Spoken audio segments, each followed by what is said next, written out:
অনেকেই জানি না যে খুব কম খরচে বাড়িতে থাকা কয়েকটা উপকরণ দিয়ে এরকম নরম তুলতুলে আর রসালো পান্তুয়া বাড়িতে আমরা খুব সহজে বানিয়ে নিতে পারি। আমি অন্তত 10 থেকে 12 বার চেষ্টা করার পর পাস করেছি। না না, পরীক্ষায় নয়, পান্তুয়া বানানোতে। আমি ইউটিউব দেখে অনেকবার ট্রাই করেছি, কিন্তু প্রত্যেকবারই আমার ভালো করে হয়নি পান্তুয়াটা। হয় ভেতরটা শক্ত রয়ে গিয়েছে, বাইরেটা পাতলা হয়ে গিয়েছে, বা ভেতরে রস ঢোকেনি।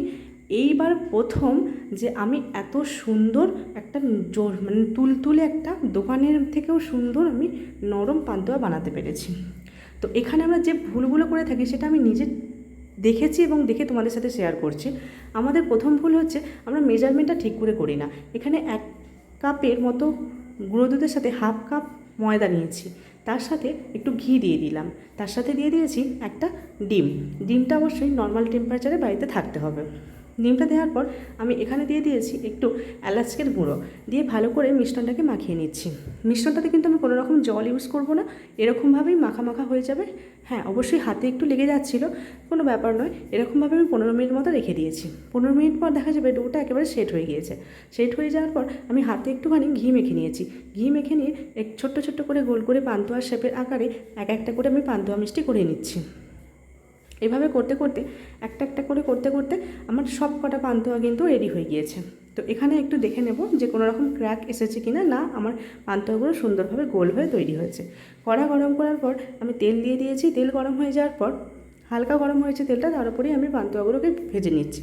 এখানে কিন্তু কোনো রকম আমি খুন্তি ইউজ করব না বা কোনো রকম কাঠি ইউজ করব না। কড়াটাকে হেলিয়ে দুলিয়ে আমি ভালো করে হালকা হালকা করে লাল লাল করে ভেজে নেব, ঠিক পান্তুয়ার যেমন কালার হয় সেরকম। এখানে আরেকটা পাত্র নিয়ে নিয়েছি, 1 কাপ পরিমাণ চিনি নিয়েছি আর 2টো এলাচ দিয়েছি, দিয়ে একটু জল দিয়ে ভালো করে ফুটিয়ে নিচ্ছি। এখানে 1 তার বা 2 তার হওয়া পর্যন্ত ওয়েট করার কোনো প্রয়োজন নেই।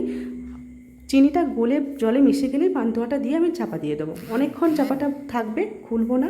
তারপরে দেখবে যে পান্তুয়াটা ফুলে পুরো ডবল হয়ে গিয়েছে। এখন আমি রেখে দিচ্ছি।